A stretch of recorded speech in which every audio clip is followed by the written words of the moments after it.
भारत आज विश्व के सबसे शक्तिशाली देशों में शामिल हो चुका है। विश्व की कोई भी महाशक्ति आज भारत पर अटैक करने से पहले 10 बार सोचेगी।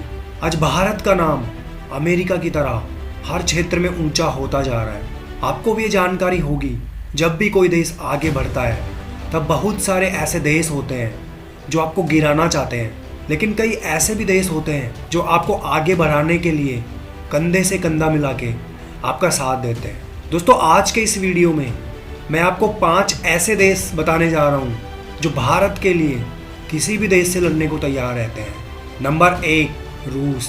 1947 में जब भारत को आज़ादी मिली, उसके बाद भारत को रूस के रूप में अपना सबसे बड़ा दोस्त मिला। अगर बात करें सन 1962 की, जब कश्मीर के मुद्दे पर अमेरिका, फ्रांस, ब्रिटेन और चीन ने सुरक्षा परिषद में भारत के खिलाफ वीटो का प्रयोग किया था, तब भारत के परम मित्र रूस ने ही भारत के पक्ष में वीटो का इस्तेमाल कर धरती के स्वर्ग कहे जाने वाले कश्मीर को भारत से अलग होने से बचाया था। 1965 के भारत पाकिस्तान युद्ध के समय जब अमेरिका ने भारत को पीछे हटने की चेतावनी देते हुए भारत पर कई तरह के प्रतिबंध लगा दिए थे, उस वक्त भी रूस भारत के समर्थन में आया था और उसने अमेरिका को मिसाइल हमले की धमकी भी दे डाली थी। 1971 में होने वाले भारत पाकिस्तान के युद्ध से पहले ही रूस ने उस वक्त का सबसे अत्याधुनिक फाइटर जेट MiG-21 भी भारत को दिया। चाहे अंतरिक्ष कार्यक्रम हो या परमाणु कार्यक्रम, रूस भारत की सभी परेशानियों में हमेशा साथ खड़ा रहता है। तभी तो भारत के सबसे अच्छे और वफादार दोस्त की लिस्ट में रूस का नाम सबसे पहले आता है। यही कारण है कि आज भी हर भारतीय रूस को अपना सबसे बड़ा दोस्त और मददगार मानता है। Number 2, Israel.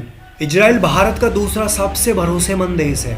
96 लाख की आबादी वाला ये छोटा सा देश अपने से 165 गुना बड़ा आबादी वाले देश के लिए हर मुकाम पर कंधे से कंधा मिलाकर खड़ा रहता है, चाहे वह कारगिल का युद्ध हो या फिर भारत पाकिस्तान का कोई और युद्ध। इजराइल ने दुनिया के खिलाफ जाकर भारत की मदद की और यह दिखा दिया कि वह अपने घनिष्ठ मित्र भारत के लिए किसी भी देश से लड़ सकता है।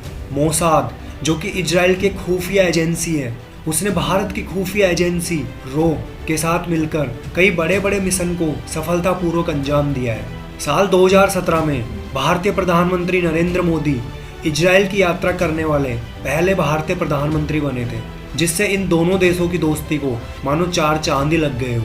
इजराइल आज भी पूरे संसार को खुली चेतावनी देता है कि भारत उसका सच्चा मित्र है और अगर किसी भी देश ने भारत की तरफ आंख भी उठाई तो इजराइल उसे तबाह कर देगा। इजराइल यूं ही ऐसा नहीं कहता, इसके पीछे खास कारण भी है।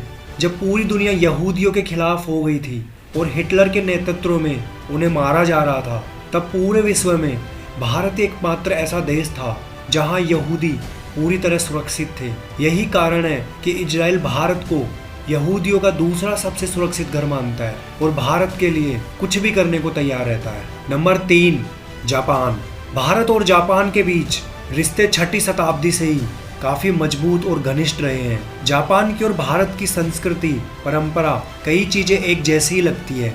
भारत में जन्मे बौद्ध धर्म का प्रभाव भी जापान में देखने को मिलता है। स्वतंत्रता की लड़ाई के दौरान जब नेताजी सुभाष चंद्र बोस आजाद हिंद फौज तैयार कर रहे थे, तब जापान की शाही सेना ने आजाद हिंद फौज को बहुत सहायता प्रदान की थी। स्वतंत्रता हासिल होने के बाद से अब तक भारत और जापान के बीच मधुर संबंध रहे हैं। जापान ने भारत को मेट्रो और बुलेट ट्रेन जैसी टेक्नोलॉजी भी प्रदान की है। जापान की कई बड़ी बड़ी कंपनियां जैसे टोयोटा, होंडा, सुजुकी, सोनी इत्यादि ने हमारे देश में अपने प्लांट स्थापित करके हमारे देश के आर्थिक विकास में अहम भूमिका निभाकर पक्की दोस्ती का एक प्रमाण भी दिया है। भारत ने भी दोस्ती पक्की करने के लिए समय समय पर जापान की मदद की है।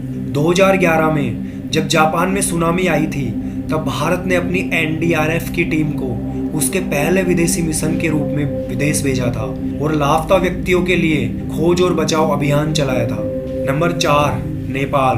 भारत और नेपाल का रिश्ता केवल दोस्ती तक ही सीमित नहीं है, बल्कि 2 सगे भाइयों जैसा है। हजारों सालों से नेपाल और भारत के बीच धार्मिक और सांस्कृतिक रिश्तों को दोनों देश पूरी शिद्दत के साथ निभा रहे हैं। माता सीता और भगवान बुद्ध की जन्मभूमि भी नेपाल है, जिस कारण हम भारतीयों के लिए नेपाल किसी तीर्थ से कम नहीं है। नेपाल में भगवान शिव का पशुपतिनाथ मंदिर भी है, जिसमें भारतीय हिंदू बहुत आस्था रखते हैं और वहां जाते हैं। नेपाल से भारत आने या फिर भारत से नेपाल जाने के लिए किसी भी प्रकार के वीजा की आवश्यकता नहीं है। यही तो इनकी दोस्ती का सबसे बड़ा सबूत है। हालांकि चीन आज पैसों के दम पर नेपाल को हमसे अलग करने की पूरी कोशिश कर रहा है, लेकिन हमें उम्मीद है नेपाल चीन के झांसे में न आकर भारत और नेपाल की दोस्ती को बरकरार रखेगा।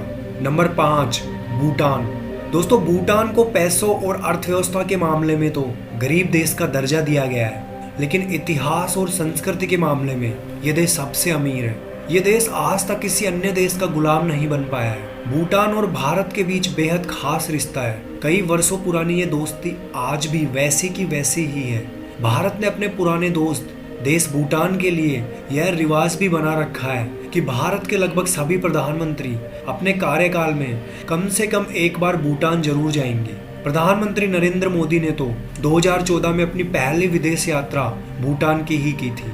डोकलाम विवाद में भी भारत और भूटान ने कंधे से कंधा मिलाकर चीन को डोकलाम से पीछे हटने के लिए मजबूर करके दोनों देशों ने पुरानी दोस्ती को बरकरार रखने का अच्छा परिचय भी दिया है। तो दोस्तों, ये थे 5 ऐसे देश जो कभी भी कठिन परिस्थितियों में भारत को अकेला नहीं छोड़ सकते।